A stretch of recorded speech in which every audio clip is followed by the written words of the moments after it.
Et on retrouve notre correspondant Arnaud Comte. Bonjour Arnaud, première mesure, on vient de le Bonjour. voir. La prochaine étape pourrait-elle être le confinement pour tout le monde ? Oui, Sophie, on ne voit pas comment on n'en arriverait pas justement à cette consigne de confinement, même si Boris Johnson, depuis le début de l'épidémie, finalement tarde un petit peu à prendre les bonnes décisions, si l'on peut dire.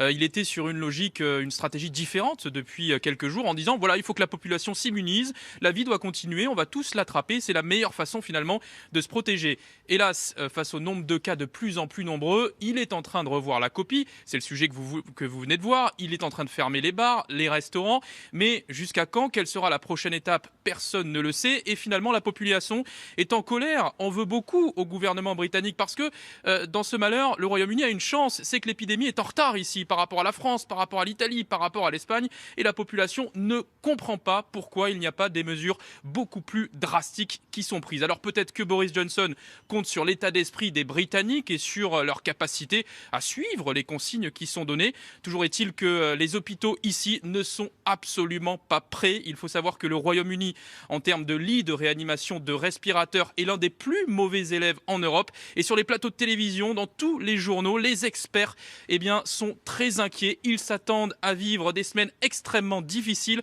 en déclarant que le pays est moins prêt que l'Italie et que la situation pourrait donc ici, dans quelques semaines, être encore plus dramatique qu'elle ne l'est en Italie. Merci Arnaud pour vos précisions.